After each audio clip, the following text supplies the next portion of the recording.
friends and neighbors, thanks for coming by again. This is me, Stella Hendricks, and we're gonna have another video today reviewing yet another vintage Playboy, my favorite thing in the entire world, I must tell you. When I was practicing filming this video, I accidentally broke it in half. Well, not in half, it's the cover that came off of it. And this is actually something that happens a lot to these really old vintage Playboys, because you can see they don't have a proper spine on them. They're just kind of stapled, like staple shut. I'm not sure if that's a thing that they just did back in the day or what all, but it also makes organizing these things a holy terror. And I'm so glad when you get into the era of having actual spines. Also because they hold together better and you don't have this problem. But I need to figure out how to solve this problem because it happens a lot. And I have so many of these and I want to take good care of them, so. Anyway. Oh, dang, I didn't, okay. So I had to wear this shirt over my actual shirt because I thought it needed a grand reveal. You ready to see the shirt I'm wearing today? This is my Hooters shirt. Do you love it? I love it. I got it from the Hooters Casino in Las Vegas. It says that on the back, but I don't think I can turn around enough for you to see that, so you're gonna have to take my word. Hooters is my fave. It is one of my dream jobs in the world to work at Hooters. Unfortunately, there is no Hooters in the city where I live. Down in Florida, where I'm moving, there's a couple Hooters, so hopefully I can get a little job there. That would just be so much fun. I would just die. I would take all the pictures and have all the fun. Oh, I would love it. Okay, so today's is November 1971. This is one of the first vintage Playboys I ever got. I just randomly picked it up in a thrift store, so I can't say there's anything like particular about it. It's not an anniversary issue. It doesn't have any huge celebrities in it, but it has one of my favorite covers I've ever seen. Just reminds me of being out camping or something and peeking up at your lover. Oh, and I don't know if you can see, she's wearing the Playboy necklace. You know how they always have the hidden, I almost said the hidden Mickeys, the hidden Playboys? Yeah, the hidden bunnies. There's that one. Okay, so just to be gentle with this, I'm gonna take off this cover and, ooh, you know what I'll do? I'll put it over here. Excellent. And I'll be very gentle with it for the rest of the time. Okay, so page number 1 has one of my favorite things. These things are chock full of cigarette ads. Cigarettes were like the #1 thing back in the day, apparently. Her first pair of skis, and he wants them just right. The right length, the right feel. He won't have it any other way. Their cigarette, Viceroy. They won't settle for less. It's a matter of taste. I love these. There's like some of the commercials you see during the Super Bowl and stuff. You almost don't know what that commercial had to do with the product they were selling, but that was an awesome commercial. Here's another awesome one. Very 1970s. With the cougar on top and that gorgeous lady in the back. All the Playmates who I research, or most of them at least, at some point or another, they were all car show models. I don't know a lot of girls nowadays who model at car shows. I know a lot of body paint models, I know a lot of go-go dancers, but car shows don't seem to be quite the, you know, model attraction that they used to be. Which is a dang shame. Again, like that commercial, I don't know what exactly all that had to do with a cigarette, but it was very entertaining, so let's bring some more models back to the car shows. They don't really have anything to do, but they're so nice to look at. Okay, here we go. Wild Turkey. I don't know what it is that is so charming about these old advertisements. I think it's something about this old non-glossy paper and these old-fashioned pictures. It really makes me feel like I'm looking at this old National Geographic. I think they're so cool. Let's see. Oh, okay, this particular model, I don't know who she is, but her hair needs a contract. This is the best hair I've seen in my life. Look at this girl. Beautiful. If anyone recognizes her, you gotta tell me who that model is. I have no idea. But she's gorgeous. Maybe she's a Playmate. That would be rad. Oh, here we go. Okay. I love these old vintage magazines. They've always got these book orders essentially in them. Do you remember book orders from like 6th grade? It's essentially what it is, I feel like. I love to see the old titles that they have on here. So, Bury My Heart at Wounded Knee. That's a good one. I've actually been meaning to read that book. I have a vested interest in the American natives, and I haven't read a lot about them. Well, I have, but not as much as I've been wanting to, certainly. The Female Eunuch by Germaine Greer. Why do I know that name? I have never heard of The Female Eunuch, I confess. But Germaine Greer sounds familiar. Joy of Cooking. Isn't there another one called Joy of Sex? I bet they have that in here. Oh, papillon. Is that called... I thought French for butterfly was papillon, but I guess on here it's papillon. It's a very interesting but debatably true story that I've heard a lot about. I think it has a movie with Steve McQueen in it. I love Steve McQueen. Mary Queen of Scots. Okay. We're gonna have a really quick talk about Mary Queen of Scots. I don't know why everyone loves to romanticize Mary Queen of Scots.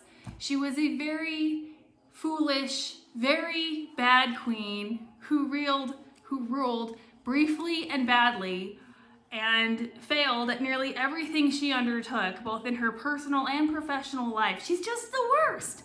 And everyone tries to set her up like she's this put upon, wounded dove who was taken down by Queen Elizabeth, whatever. Queen Elizabeth was the underdog. Queen Elizabeth became Gloriana. I'm totally Queen Elizabeth. Sorry, you can tell I'm probably a bit of a history nerd. I get very passionate on this subject. Mary Queen of Scots got what was coming to her. I said what I said. Okay, this is great. Definitely the 70s. We need a hairdryer, was it? Clairol airbrush, the man's fastest hairdryer in the 70s. All the men had that fabulous blow-dried hair. I think they were still using a lot of hairspray too in the 70s. You know, the 60s get their reputation for hairspray and all that. I don't know, I've been looking at some of these hairdos in the 70s. They look pretty hairspray-tastic to me. Okay, here's a good one. The pipes. I think in this era, Hef was still smoking the pipe. And he gave it up after a while, I think, because, you know, all the reports coming out saying how unhealthy it was.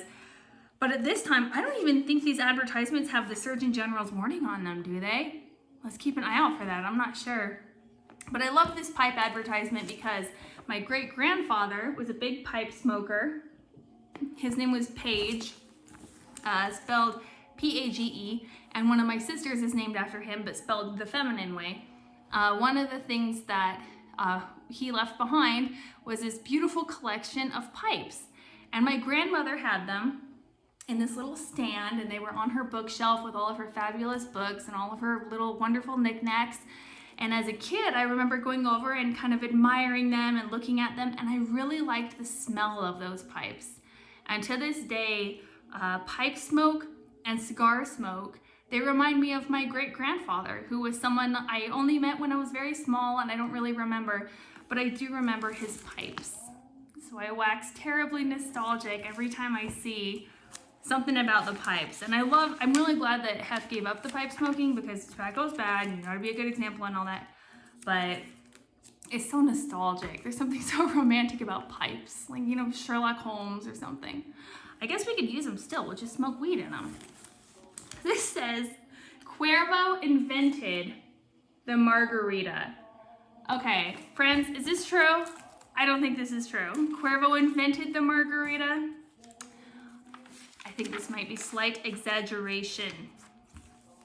Oh, these are great. Okay, back in the day, before Facebook, before we could post memes all over the place all the time, people had posters, I think. There's a million different kinds on there. A million different variations.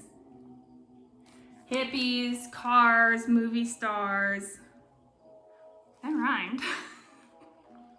I'm a poet. Let's see, we got Right On. Ooh, we got two ladies on here. Scandal, we got a body paint lady. I bet this is the kind of forum where that Farrah Fawcett poster was advertised and then really blew up that made her super, super famous. They were trying to do a poster project too of Dorothy Stratton before she passed away. She has this really fabulous roller skating poster that I don't think actually ever got published. Partly Peter Bogdanovich's fault, but it was absolutely gorgeous and super fabulous. You have to look up the pictures. They're iconic.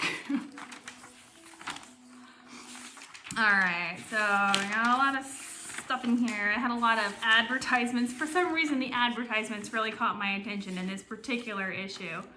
Oh, but here's an interview. Okay. Playboy interview with Alan Klein. A candid conversation with the embattled manager of the Beatles. Have you ever heard of this guy? I had never heard of this guy. But I know about the whole saga with NSYNC and their manager, and I know that managers in general tend to get this kind of shady reputation about them.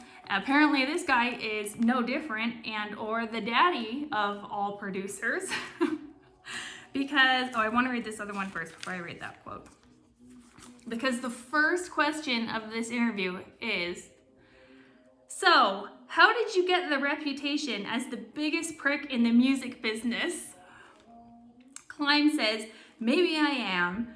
And if I am, it's because the music business is about 99% no talent losers who can't stand a winner in their midst.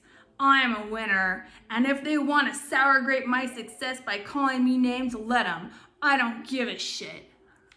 So we can tell this is a very admirable, very mature person right off the bat. But I think he'd probably make a really great reality TV star today because, you know, those not very intelligent, highly dramatic types are very amusing to watch, I must say. Here's a quote, another quote from him. Oh, here's some pictures of him too, if you want to visualize this charmer. If Paul McCartney doesn't get his way, he bitches. He may have a choir boy image in the press and with the fans, but I'm here to tell you it's bullshit. If anybody broke up the Beatles, it was him. There you go, ladies and gentlemen. Alan Klein. Yoko Ono, Vindicated. It was Paul McCartney. I actually don't know very much about that at all. I just think this guy is hilarious. There's so many cool things in here. I really wish I could go through them all, but there's way too much. Okay, I get in trouble for saying boobs all the time. In my last video, I said boobs way too often, and I always get flagged for saying it. And I was trying to do it less in my last video. I even commented on it, but then I commented on it and I went ahead and I said it like 600 times anyway. So I have to come up with a new term, and I don't know if I'm married to this or not, but instead of saying boobs or nudity, I'm probably gonna say what it is. This is too much female empowerment and too much female beauty, and it makes the mainstream media uncomfortable. So there's a lot of things in here I would love to show you, but there's way too much female beauty and way too much female empowerment, and I could, you know, hijab some of that. And sometimes I certainly will, but it just didn't seem like, you know, the theme of this particular issue. We'll see how it goes from now on. Here's a fashion spread. All of a sudden we're in the middle of a Vogue magazine. That was kind of a dark picture. These ones are a bit better. Look at all the fur and everything. Oh, the 70s are fabulous.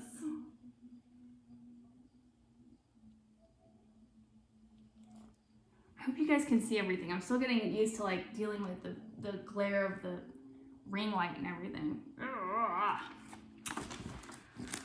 I'll get it down one of these days, guys, I promise. Here we go, the Playmate of the month. Unfortunately, this month, you guys, I cannot show you the centerfold because in a lot of these old magazines that I get, the centerfold is pulled out. Someone took it out and took it away and it's gone now. So we're left with this. But I always felt like the most important part, besides the beautiful, you know, pictures that you have around here, is the personality that you get to know of these particular girls. So Miss November left the land of the Mounties for the Colorado mountains and a dream winter as a ski instructor. I recently met these people from Colorado and they told me that it's Colorado, not Colorado. And I am sensitive to this being from Nevada, which is not Nevada, it is Nevada. And when politicians come around here and they want us to vote for them and they say, "I'm so glad to be here in Nevada," we don't vote for them. So if you're a politician, listen up. You want our vote? Say Nevada. And also Colorado, like they're rad. That's how I remember it. If Danielle DeVabre ever becomes an author, as she hopes to eventually, it's a good bet that she'll write about a young French-Canadian girl who spends a perfect winter as a ski instructor in the Colorado Rockies. Not only is the sport a favorite subject of hers, but the plot happens to be autobiographical. Oh, I should try to show you some of these pictures. Oh no, I didn't cover up all the beauty. Hang on. Fudge. Okay, here we go. Here we go, friends. Isn't she cute? There we go. I feel like you should have a little bit of like a face to go with the story.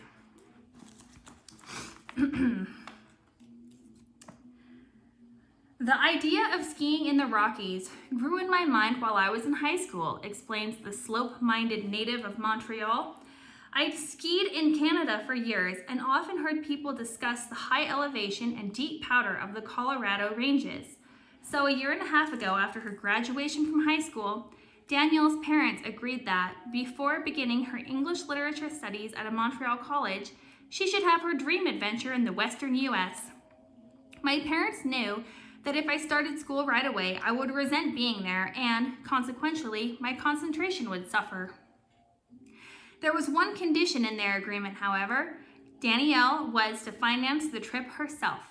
I was counting on finding a job as a ski instructor and figured I needed just enough cash to get me there, plus a little nest egg in case I had a hard time getting work. The problem of how to earn some money was solved after an interview at the local Playboy club. Boy, that's like, there's no Playboy clubs now, so I gotta work at Hooters, which I don't, I just dream I did. But boy, if the Playboy clubs were a thing, I would be constantly applying. I would be the biggest nuisance.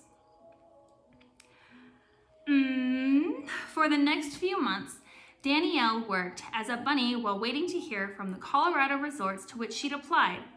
Finally, she received a positive reply from the Steamboat Springs Ski School's Skeeter Warner. Jesus. Steamboat Springs Ski School's Skeeter Warner, sister of late Olympic skier Bud Warner. I was elated. I'd already saved enough to pay for my transportation, so I started packing immediately. Whoop. So there's our lovely, here we got a few more pictures. Playmate of the month, Miss Danielle. I wonder if she ever goes by Nellie. I love that nickname. All right. Oh, I love these. They always have these kind of like almost architectural. I'll just show you. Playboy pad, Pleasure on the Rocks in Palm Springs. Again, it has that very like National Geographic feel about it. These old pictures before the high gloss, high definition pictures that we have today. We're so spoiled. Isn't it crazy, the definition and the things that we get today and just take them for granted? We live in Star Trek, you guys. It's incredible.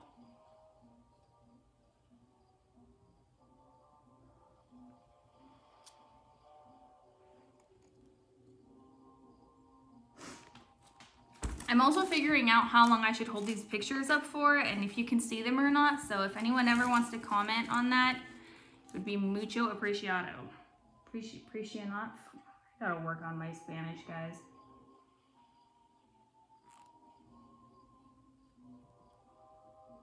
I love that one.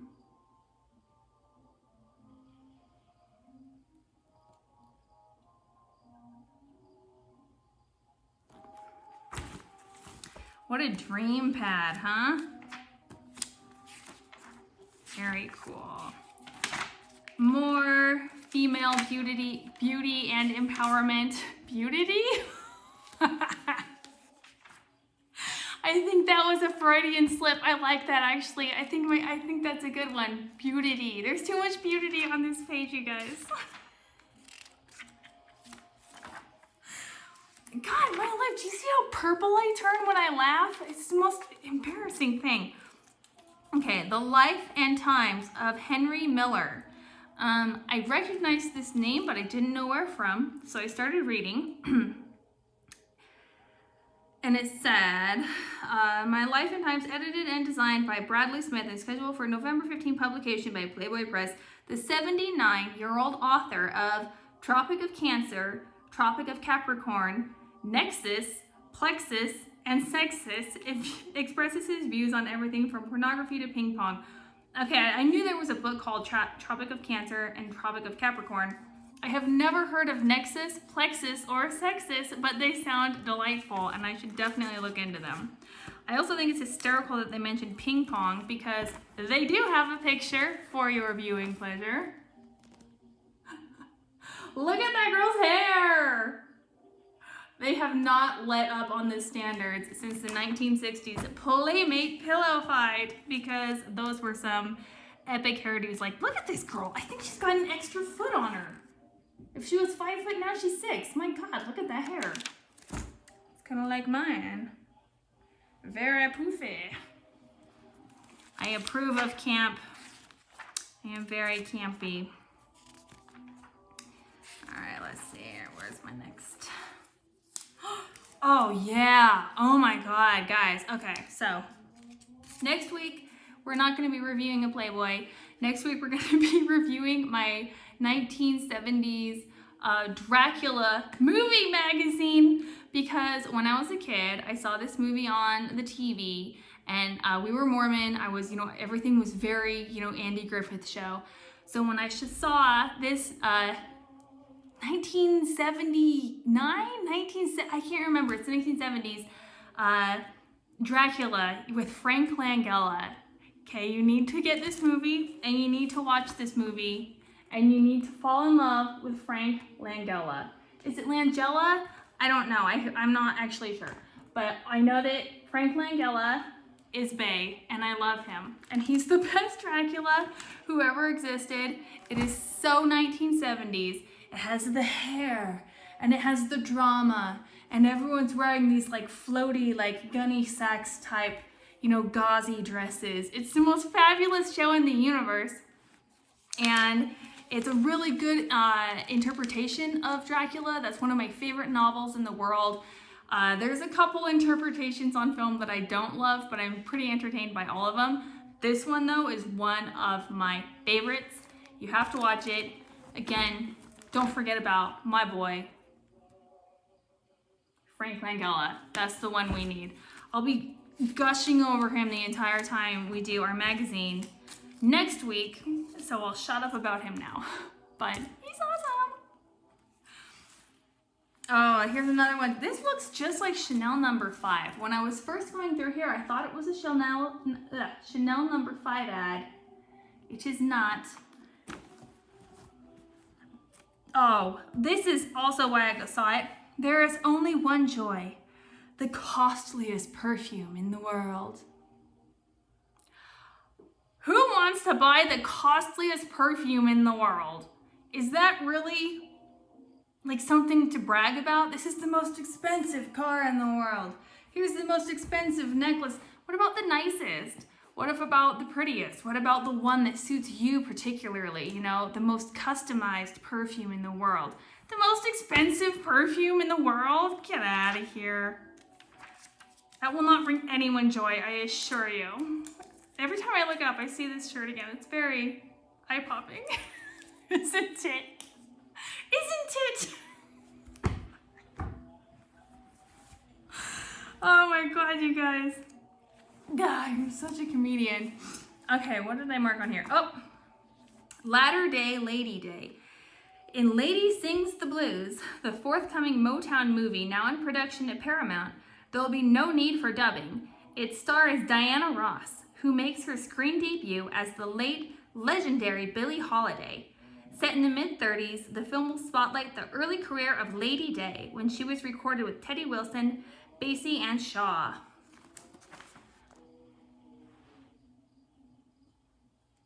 I tend to love biopics. Some people say biopics, but for some reason that word bugs me, so we're gonna call them biopics. I really love Diana Ross, and I am a huge fan of Lady Day. I just love Billie Holiday. I love a lot of that early jazz. Her voice has a very unique cry in it. It sounds almost, it's like this plaintive 15-year-old child inside of her crying to get out. And then as she gets older, you hear her voice ages much faster than, or I guess they would say before her day, because she did have a real problem with drugs and alcohol and everything. But even as her voice got older and more ragged and torn, it had this incredible soulfulness. Every time you heard her sing, it was like you could hear her singing out her biography. Or that's at least how it strikes me when I listen to Billie Holiday. I think she is one of the geniuses of music. Genius vocalist, certainly. Okay, this one struck me as appropriate with today's inflation.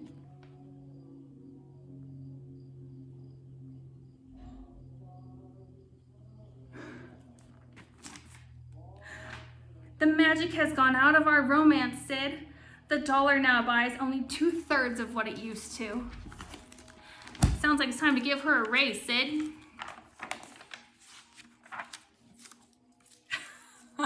Thebes is that way. This is Lesbos.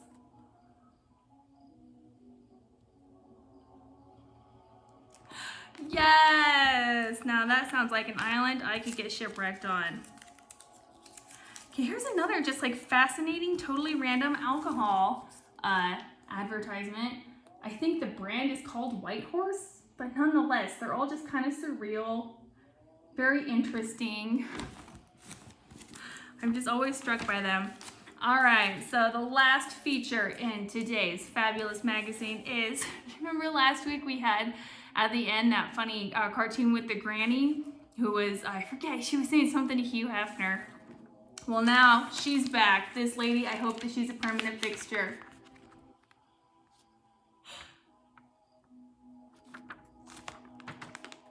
And you call yourselves a wild bunch.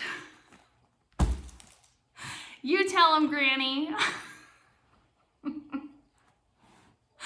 Oh my gosh. Okay, thank you so much, guys, for reviewing another Playboy magazine with me. Again, if you have any tips for keeping these things in good shape or for repairing them, I'd super appreciate it. I try to be gentle with them, but they seem to just disintegrate in my hands, and I do love to look through them.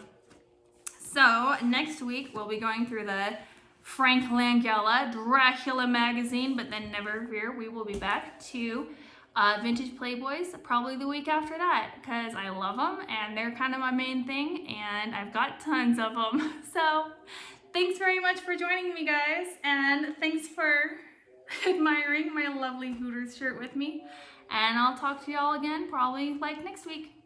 See you later, friends and neighbors.